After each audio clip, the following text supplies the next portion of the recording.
तेव्हा मी असं म्हटलं होतं की एकट्या चाकणकर नाही तर केसरकरांची सुद्धा चौकशी व्हायला पाहिजे. यावर केसरकर काल एका वृत्तवाहिनीला मुलाखत देताना म्हणाले की माझ्या विरुद्ध हे सगळं कारस्थान चालू आहे.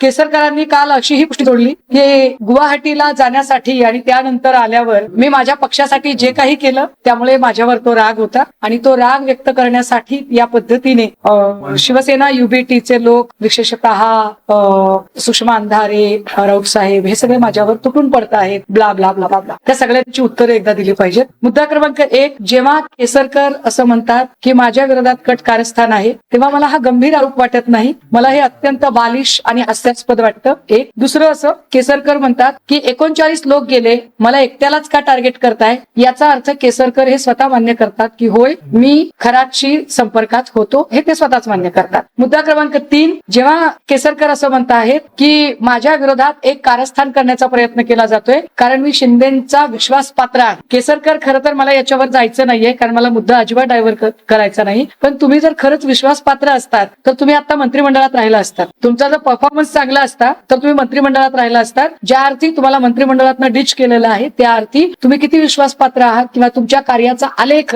किती वाखाणण्यासारखा आहे हे माझ्यापेक्षा अधिक श्री एकनाथ शिंदे यांना जास्त माहित आहे. आता पुन्हा मुद्द्यावर केसरकर असं म्हणत आहेत की मी तिकडे गेलो पण माझ्या कार्यालयात कुणी आलं नाही. मी कधी म्हटलं तुमच्या कार्यालयात कुणी आलं. केसरकर म्हणतात माझी चौकशी का करायची नाही तर मग मी सगळ्यांचा भांडाफोड करेन. मी या पत्रकार परिषदेमध्ये आपल्या सगळ्यांच्या समोर, सगळ्या चॅनल्सच्या समोर मी अपील करते, आवाहन करते की केसरकर एकदा भांड फोडाच एकदा भांड. हे जे कोणी 39 नावं आहेत ना ते 39 नावं येऊ देत. जे कोणी 8-9 मंत्री आहेत ते येऊ देत. जे कोणी 2-3 पोलीस ऑफिसर आहेत ते येऊ देत. जे कोणी ब्युरोक्रेट्स आहेत त्याच्यामधले जे प्रशासकीय अधिकारी आहेत त्यांची नावं येऊ देत आणि केसरकर हे तुम्हीच सांगू शकता. केसरकर म्हणतील मला का बरं टार्गेट करताय तर मी टार्गेट करत नाहीये. मी काल काही फोटोज दाखवले होते आणि ते फोटो दाखवताना मी असं म्हटलं होतं की हा MIDCच्या गेस्ट हाऊसवरचा फोटो आहे जो मी परवा दिवशी पण दाखवला होता. या फोटोला आता मला माहित नाही की तुम्हाला किती इथे झूम करता येईल. मी याला एक सर्कल केलेला आहे आणि हा माणूस जर नीट बघितला आपण, पिवळा शर्ट घातलेला, चष्मा असलेला हा माणूस आहे. हा माणूस प्रत्येक फोटोमध्ये दिसतो.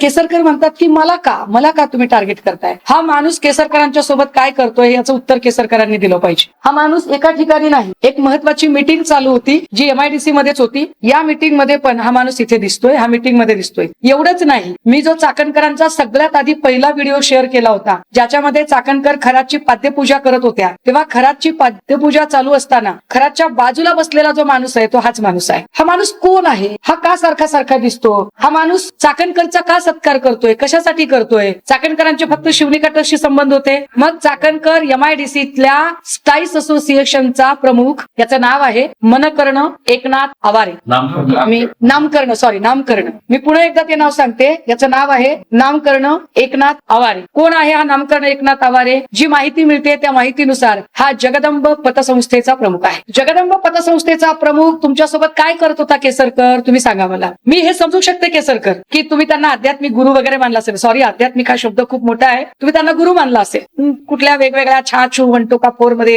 गुरु मानला असेल तुम्ही. पण तुम्ही जे काही गुरु मानलेलं आहे त्या गुरु सोबत तुम्ही मंदिरात दिसणं मी समजू शकते, तुम्ही त्याच्या पाया पडणंही मी समजू शकते. पण हा माणूस इथे काय करतोय खरातांच्या सोबत. हा जगदंब पतसंस्थेचा हा नामकर्ण एकनाथ आवारे काय करतोय. हा प्रत्येक ठिकाणी आहे. हा अतुल सावेंच्या सोबत पण आहे बरं का. जो अतुल सावेंचा फोटो आहे ज्याच्यामध्ये खरात पण आहे, प्रत्येक वेळेला खरातच्या ज्याला म्हणतो ना आपण बाय हात का, तो माझा उजवा डावा हात आहे. तसा लेफ्ट अँड राईटला हा माणूस काय करतोय जो अजूनही रेकॉर्डवर आलेला नाही. मी आजच्या पत्रकार परिषदेत मी या माणसाला रेकॉर्डवर आणते. हा नामकर्ण एकनाथ आवारे जो जगदंब पतसंस्थेचा प्रमुख आहे, जो स्टाईस सोबत काम करतो. स्टाईस काय आहे तर सिन्नर MIDC मध्ये जी कर्मचारी अधिकाऱ्यांचं जे असोसिएशन आहे त्याला स्टाईस असोसिएशन असं म्हणतात. हा स्टाईस असोसिएशनशी संबंधित आहे. मी काय याचं नाव पुन्हा काढते याचं कारण मी सांगितलं पाहिजे. जी माहिती मी काल दिवसभर परवाला इथं येऊन दिवसभर घेत होते.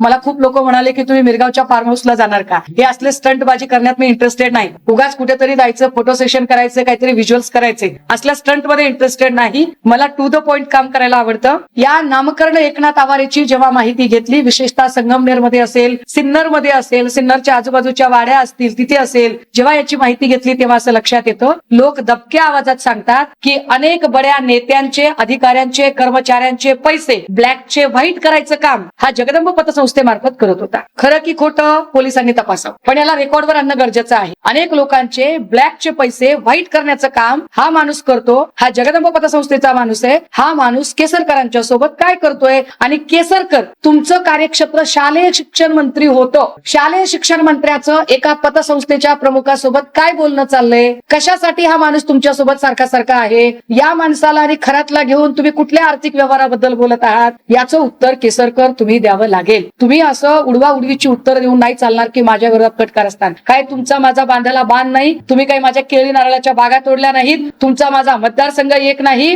आणि तुमच्या आणि माझ्या वयामध्ये सुद्धा प्रचंड डिफरन्स आहे. तुम्ही माझ्या वडिलांच्या वयाचे आहात, त्यामुळे मी तुमच्यावर विनाकारण आरोप करण्याचं काहीच कारण नाही. या माणसाचा संबंध काय तो कळला पाहिजे. तुम्हाला 39 लोकांचा भांडाफोड करायचा आहे, जरूर करा. 39चा भांडाफोड करा, 8 ते 9 मंत्र्यांचा भांडाफोड करा. याचा अर्थ तुमच्याकडे माहिती आहे. ज्या अर्थी तुम्ही म्हणताय की मी भांडाफोड करेल, त्या अर्थी केसरकर तुमच्याकडे माहिती आहे, आणि असलेली माहिती तुम्ही दडवून ठेवताय. हा खूप मोठा गुन्हा आहे. या अर्थाने तुम्ही गुन्हेगार ठरताय, तुम्ही स्वतः मान्य करताय. हे सगळं तुम्हाला सांगावं लागेल. हा माणूस सगळीकडे दिसतोय. 3च माणसं पुन्हा पुन्हा का दिसतात, इथे परत मी सर्कल केलंय नामकरणाला. बघा, चाकणकर, केसरकर, खरात, आणि चौथा माणूस आहे नामकरण. या नामकरणाचं केसरकरशी काय संबंध आहे, ये रिश्ता क्या कहलाता है, हमें बताओ. आम्हाला तुम्ही सांगितलं पाहिजे. हे बरं, हे बघा, इथं तर एकदम पर्सनल मीटिंग चालू आहे. अतिशय पर्सनल मीटिंग आहे. या पर्सनल मीटिंग मध्ये फक्त 4च लोक दिसतात, ज्या 4 लोकांमध्ये स्पष्टपणे खरात, केसरकर, चाकणकर आणि नामकरण. आता नामकरण काय तुम्हाला काय जपमाळात सांगत असेल का, एखादा आयुर्वेदिक औषध किंवा काय ते उष्ण विष्णू सकाळ दुपार संध्याकाळ कसं घ्यायचं हे सांगत असेल का, काय सांगत असेल तुम्हाला शालेय शिक्षण मंत्र्याचा एखादा सिलेबस समजावून सांगत असेल का, तुम्हाला एखादं जे काही आपल्याकडे वेगवेगळे शैक्षणिक आयोग आले त्या आयोगाची माहिती सांगत असेल का, काय सांगतोय हा नेमकं. तुम्ही 3 जण काय काळजीने याचं म्हणणं ऐकताय, कुठल्या आर्थिक व्यवहाराबद्दल तुम्ही बोलताय. Kesarkar, you should speak out. तुम्ही लोकांना वेड्यात काढू शकत नाही. तुमची देहबोली जी अशी ततमम करणारी देहबोली आहे, त्यावरनं तुम्ही निश्चित काहीतरी माहिती दडवताय. ज्या अर्थी तुम्ही म्हणताय की मी भांडाफोड करेल, मी एकटाच का जाऊ जर म्हणताय, तर नकाच एकटे जाऊ. सगळ्या सवंगड्यांना सोबत घ्या, सगळ्या सवंगड्यांची नावं तुम्ही सांगा. हे आम्ही सांगितलं पाहिजे. थँक्यू. याच्याशिवाय काय संशय आहे मी नामकरण आवारेच्या बद्दलचा माझा संशय जो आहे, मी सरळ सांगितलेला आहे. जगदंब पतसंस्थेचा हा माणूस प्रमुख आहे. मी जी काही स्थानिकची माहिती घेतली त्या माहितीनुसार जे मला जे जाणवलं त्याच्यानुसार हा माणूस अनेक बड्या नेत्यांचे पैसे ब्लॅकचे व्हाईट करायचा, मग पुन्हा कुणाचं ब्लॅक व्हाईट करायचा. का त्या एका फोटोमध्ये हे 4 लोक का दिसतात, याची उत्तरं केसरकरांनी दिली पाहिजेत. केसरकर शालेय शिक्षण मंत्री ना, शालेय शिक्षण मंत्री काय करतो इकडे तिकडे, याचं काय काम होतं, उत्तर मिळाली पाहिजेत. उगाच कुणीतरी माझ्या विरोधात कारस्थान करतंय, मग कारस्थान आम्ही बाकीच्या विरोधात का बरं करत नाही आहोत. ढिगारा लोकांची फोटो आहेत, त्यांच्या विरोधात का बोलत नाही. केसरकर आम्ही तुमच्याच विरोधात का बोलतोय, उत्तर दिली पाहिजेत त्यांनी या सगळ्या. माहिती घेतली म्हणलात आता, तो ब्लॅक व्हाईट करत होता, ते पोलिसांनी अजून एकदा पडताळून बघा. आपण काही नेते असतील किंवा अधिकारी असतील असं म्हणाला, आपण माहितीनुसार कोणी नेते आहेत का की जी माहिती मिळते त्याच्यानुसार अनेक बड्या नेत्यांची, अधिकाऱ्यांचे, अनेक लोकांचे पैसे इथे ब्लॅक व्हाईट पतसंस्था म्हणून तिथे होत होते. आता ते नेमके कोण त्याचे डिटेल काढेल. तेवढ्या डिटेलमध्ये जर मी केसरकरांना एकदा बोलायची संधी देते, कारण केसरकर काल एका वृत्तवाहिनीला बोलताना म्हणाले की माझ्या विरोधात कटकारस्थान होतं, महाराष्ट्रात कुठेतरी दंगल उसळवायची होती. केसरकर, असल्या बालिश गप्पा सोडा, असले बालिश आरोप करणं सोडा. माझं तर उलट आवाहन आहे, केसरकरांनी आणि मी समोरासमोर चर्चेला बसावं. केसरकरांनी कुठलेही आरोप करावे आणि त्याचे उत्तर द्यायला मी तयार आहे. मात्र तुम्ही पळ काढू शकत नाही या सगळ्या परिस्थितीपासून. त्यांनी बोललं पाहिजे. याच पतसंस्थेमध्ये खराती एकेकाळी होता अशी चर्चा नाही, ती आता एक रेकॉर्डवर मी आज तो माणूस, आज हा माणूस मी महाराष्ट्राला सांगते की नामकरण एकनाथ आवारे कोण आहे, जगदंब पतसंस्था काय आहे, या माणसाचा या सगळ्याशी, तो 4 फोटो, या माणसाचा या लोकांशी नेमका काय संबंध आहे. पुन्हा पुन्हा हा माणूस का दिसतो. जर अध्यात्माशी संबंध, फक्त धर्मगुरु काय जे असेल ते, जर गुरु फक्त मानत असतील केसरकर, तर केसरकरांच्या सोबत खरात दिसलं पाहिजे. हा का दिसतोय पुन्हा पुन्हा, हा काय समजावून सांगतोय नेमकं, आणि हे 4 सारखे सारखे प्रेम मध्ये का दिसतात, काहीतरी असेल ना. ही मी पुन्हा पुन्हा म्हणते, फक्त महिला लैंगिक शोषण एवढ्यापुरती या प्रकरणाची व्याप्ती नाही. याची व्याप्ती त्यापेक्षा अधिक एका मोठ्या आर्थिक उलाढालीशी संबंधित आहे. ती आर्थिक उलाढाल काय आहे याचं उत्तर आपल्याला केसरकर देऊ शकतात. किंवा खरात देऊ शकतात किंवा चाकणकर देऊ शकतात. मी जसं म्हटलं तसं मी UOW ला यावर बोलणार आहे, UOW ला मी लिहिणार आहे. पण तरी सुद्धा काल केसरकर फार बोलत होते म्हणून त्यांना उत्तर देणं गरजेचं आहे आणि म्हणून मी विचारते की नामकरण एकनाथ आवारे बद्दल आता त्यांनी बोललं पाहिजे. तुम्ही पुरावे देणार याबाबत SIT पुरावे मी काल दिलेत. माझ्याकडची जी एवढी माहिती ती तेवढी सगळी मी काल SIT ला सुपूर्द केलेली आहे. मला ज्या ज्या लोकांबद्दल वाटत होतं ती सगळी नावं मी SIT ला कळवलेली आहेत. ज्या ज्या अधिकाऱ्यांबद्दल वाटत होतं अगदी डिपार्टमेंट सहित मी तीही नावं SIT ला दिलेली आहेत. SIT कडून मला अपेक्षा आहे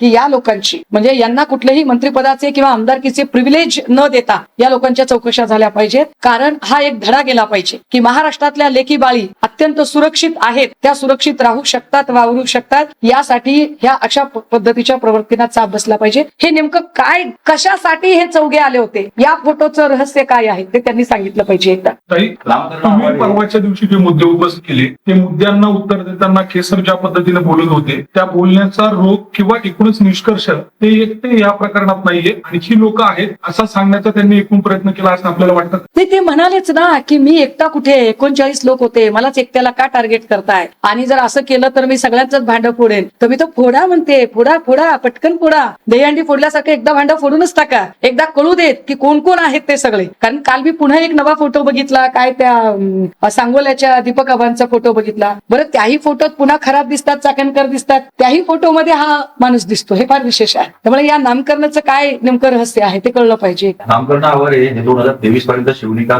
संस्थांचे त्याच्यावरती ते सरचिटणीस म्हणजे अनेक जे खरेदी विक्रीचे व्यवहार झाले शिवनिका ट्रस्टचे त्याच्यावरती देखील त्यांचं नाव आहे. दुसरीकडे ते सिन्नर सहकारी जे औद्योगिक वसाहत आहे तिथे देखील ते चेअरमन आहे आणि त्यांचं म्हणणं असं आहे की मी अगोदर जेव्हा आरोप केला होता त्यांचं म्हणणं असं आहे की जे कोणी मंत्री या रस्त्याने जातात त्यांना मी तिथे भेटायला घेऊन जात होतो आणि मग ते फोटो मी त्यांच्या बरोबर काढले. अरे वा वा वा. हे काय यांनी काय पानपोळी टाकली होती, येणाऱ्या जाणाऱ्यांना पाणी पाजवत होते. पण ही चांगली गोष्ट आहे की तुम्ही एवढी अधिकची माहिती दिली की ते शिवनिका ट्रस्टवर होते, ते औद्योगिक संस्थेशी संबंधित आहेत आणि ते जगदंब संस्थेशी संबंधित आहेत. पण ते सारखे सारखे या फ्रेम मध्ये दिसतात. एखादा कॅबिनेट मिनिस्टर एका माणसाला इतका निवांत वेळ देऊ शकतो का? एखादा कॅबिनेट मिनिस्टर इतका निवांत वेळ का देतोय? त्याचं काम धाम सोडून इथे वेळ का देतोय? तो औद्योगिक सहकारी संस्थेमध्ये सिन्नरच्या MIDCत येऊन का बसतो हा माणूस? केसरकरांचं असं नेमकं काय काम होतं? काय आजूबाजूला एखादी साखर शाळा उभी करायची होती, वस्ती शाळा उभी करायची होती, एखादा शैक्षणिक उपक्रम होता, नेमकं काय विषय होता? याचं उत्तर केसरकर अधिक चांगलं देऊ शकतात. बाकी नामकरणाची उत्तरं काय घ्यायची ती पोलीस ठरवतील. नाहीतरी पोलिसांनी आज माझ्या माहितीप्रमाणे आजी माझी लोकांना सगळ्या शिवनिकाच्या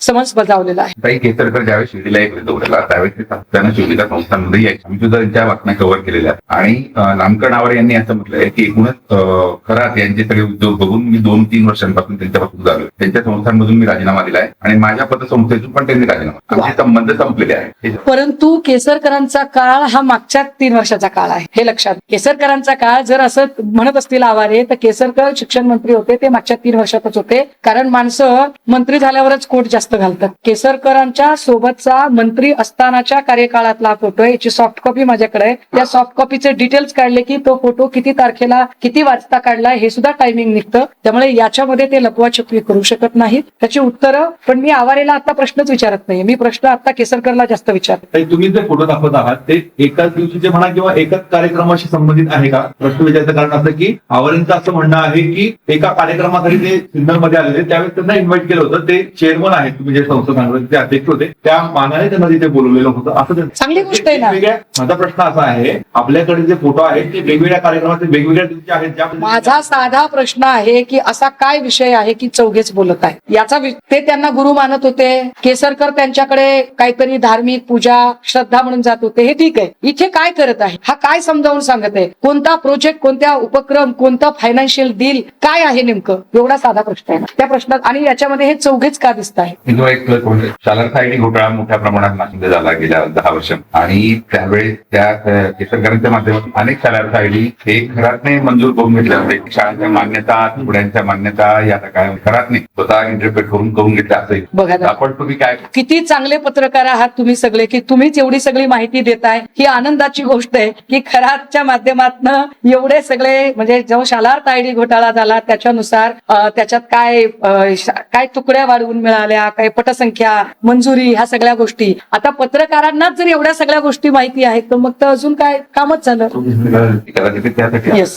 ओके बाकी हा बोला. 19 साली नरेंद्र हेटे नावाचे एक उद्योजक आहे, अनेक कंपन्यांमध्ये भागीदार देखील समितीनं त्यांनी एक त्या शिवनिका ट्रस्टच्या समोरची 5 एकर जागा खरेदी केली त्या शेतकऱ्याकडनं, ज्याची किंमत त्यावेळी 16 लाख होती, त्यांनी 24 लाखाला टाकून आणि 2 महिन्यातच ती या बाबाला दान केली. त्यावेळेस ती किंमत 32 लाख दाखवली गेली. कुठेतरी उद्योजकांचा पैसा देखील नाही, मी म्हटलं ना की हा जो माणूस आहे जो रिअल इस्टेट मध्येही काम करतो असं कळतंय, जो खरेदी विक्री वगैरे प्रॉपर्टी खरेदी विक्री अशी कामं आहेत, तर त्याच्यामधनं काळ्याचा पांढरा करणं पैसा हे जे आहे या सगळ्यांमध्ये, आणि म्हणून याच्यामध्ये UOWचा शिरकाव होणं जास्त गरजेचं आहे. म्हणजे पुन्हा म्हणते की या गुन्ह्याची व्याप्ती ही फक्त महिला लैंगिक शोषण एवढी नाही, तर त्याच्यापेक्षा खूप अधिक आहे. त्यामुळे ईडी UOW आर्थिक गुन्हे शाखेचा यामध्ये समावेश होणं आणि आर्थिक गुन्हे शाखेकडून या सगळ्या गोष्टींचा तपास होणं ते सुद्धा गरजेचं आहे. आणि केसरकरांची यामध्ये या कारणामुळे हे काय खरं काय खोटं याची सगळी तपशिलातली उत्तरं आली पाहिजे. प्रश्न पोलीस तपासामध्ये खरातने असं म्हटलंय की त्याला आठवत नाही की त्याने किती महिला संख्या. हे किती वाईट आहे, किती लाजीरवाणी.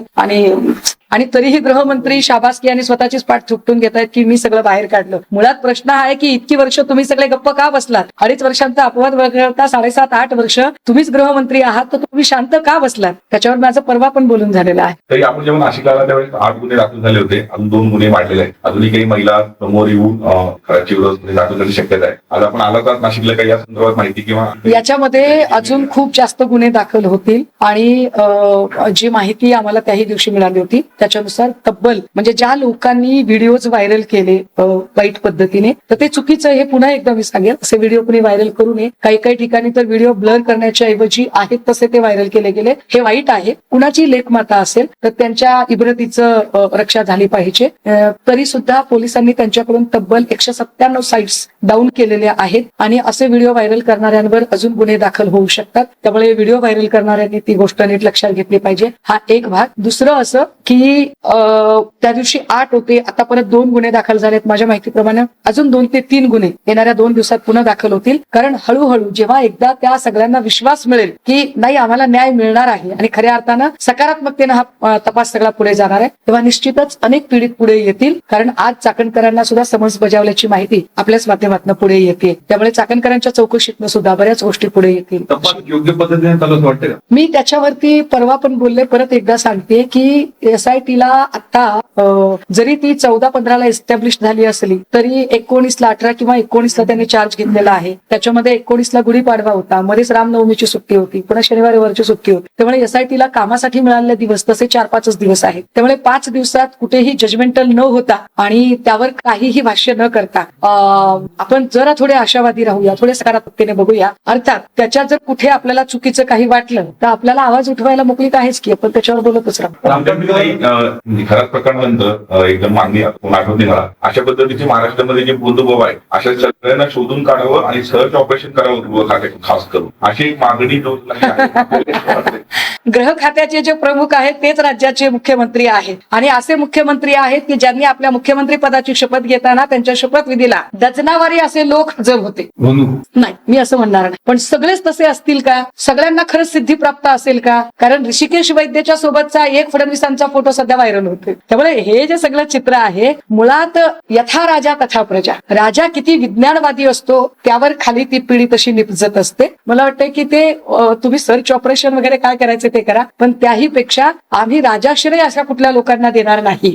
कोण तो असा मोठा एक कुंकू लावलेला बाबा येतो, तो काहीतरी होतो, कुणी कुठला तरी आंबाच खायला सांगतो, मग तो त्याला मुख्यमंत्री स्पेशल भेटायला वेळ देतात. अजून कुणीतरी येतो, तो आमच्या तुकोबा यांच्याबद्दल काहीतरी बोलतो, त्या कथेच्या कार्यक्रमामध्ये मुख्यमंत्री जाऊन बसतात. हे जे सगळं चित्र असतं, असं चित्र बघितल्यानंतर फार स्वाभाविक गोष्ट आहे या लोकांचं फोपावण्याची. पण याला कुठेतरी मुख्यमंत्री जबाबदार असं आपल्याला वाटतं? तुम्ही जे म्हणता नाही, याला माझं असं म्हणणं आहे की मुख्यमंत्र्यांनी जर विज्ञानवादी दृष्टिकोन ठेवला आणि मुख्यमंत्र्यांनी खरं तर मुख्यमंत्र्यांच्या शपथविधीला कोणी लोक असताना त्यांनी ठरवावं. परंतु जर इतकं सगळं जर ते असं त्याचं स्तोम दिसत असेल तर निश्चितपणे खाली सुद्धा त्याची स्पर्धा लागून जाते. तर ती स्पर्धा थांबवायची असेल तर मुळात कोणत्या गोष्टीचं उदात्तीकरण करावं आणि कोणत्या गोष्टीचं करू नये याचं तारतम्य एकदा नेत्यांनी बाळगलं तर बरंच सोपं होऊन जाईल. ते बाळगलं गेलं नाही शपथविधीच्या काळात? निश्चितच बाळगलं गेलं नाही. त्यांच्या घरी अमावस्येच्या दिवशी मोठ्या प्रमाणात नेत्यांची रांग लागत होते. विशेषतः शिवनिका संस्थांमधल्या फार्म हाऊसवर बडे बडे नेते येत होतात आणि तिथं मोठ्या मोठ्या पूजा करत होतात, असं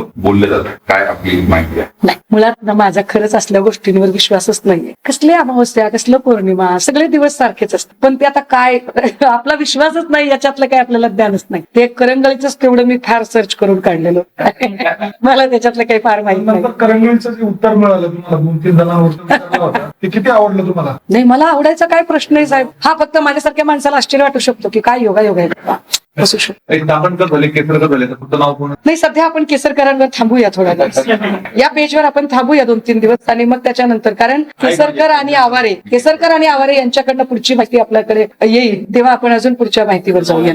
कोणी आहे पाईपलाईन मध्ये आहे? पाईपलाईन मध्ये कदाचित खूप असतील, कारण केसरकरांनी सुतोवाच केलंय ना की मी एकटा कुठे आहे म्हणून. मग एकटा कुठे, मग अजून कोण आहे साथीदार ते सांगा आम्हाला. पॅरलल यंत्रणा तुम्ही राबवलेली आहे एसआयटीच्या बरोबर. नाही, मी माझ्या परीनं, बघा माझं काय म्हणणं आहे, मी काही आमदार नाही, मी खासदार नाही, मी काही फार मोठा माणूस नाही, मी तुमच्यासारखी सर्वसामान्यांपैकी आहे. फक्त मला असं वाटतंय की आपण सत्ताभिमुख काम करण्यापेक्षा आपण लोकाभिमुख काम केलं पाहिजे. माझी बांधिलकी लोकांशी, लोकांच्या प्रश्नांशी आहे. शिवसेना उद्धव बाळासाहेब ठाकरे पक्ष कायम सांगत आलेला आहे की आम्ही 80% समाजकारण, 20% राजकारण करत. त्यामुळे सामाजिक बांधिलकी जपताना जे प्रश्न येतील त्या प्रश्नांवर आम्ही आमची भूमिका मांडली पाहिजे. बस ती भूमिका मांडणं चालू आहे. महाराष्ट्रातल्या लेकी बाळींना ही आश्वस्तता मिळाली पाहिजे की येस, कुणीतरी आमच्या आत्मसन्मानासाठी लढत आहे. एकदा तो विश्वास आपण मिळवला तर मला वाटतं आमदारकी खासदारकीपेक्षा सुद्धा खूप मोठी गोष्ट आहे.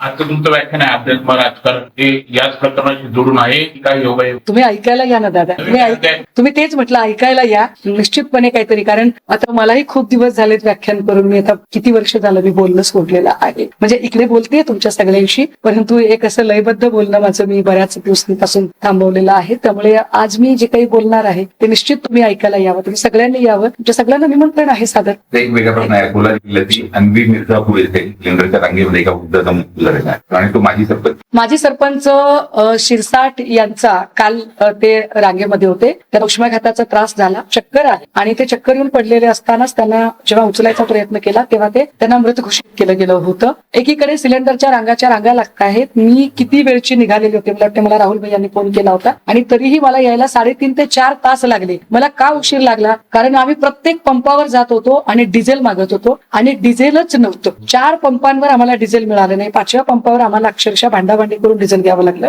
तर एकीकडे ही परिस्थिती आहे, पण तरीही जर सत्य स्वीकारायचंच नसेल भाजपला आणि हमीच कैसे चाणक्य हे सांगायचं असेल तर काय बोलायचं त्यांना? हे किती गॅसची किल्लत आहे, किती डिझेलची किल्लत आहे, कशा पद्धतीने ही टंचाई निर्माण झाली आहे आणि यावरच्या तुमच्या उपाययोजना काय? खराब प्रकरण तर चालूच राहील, पण त्यासोबतच ज्या डेली नीड्स आहेत, दैनंदिन गरजांशी संबंधित जे प्रश्न आहेत त्याची उत्तरं सुद्धा तुम्हाला विचारली गेली पाहिजेत. शिरसाटचा मृत्यू हा सरकारच्या हलगर्जीपणाचा बळी आहे असं म्हटलं तर वावगं ठरणार नाही. थँक्यू.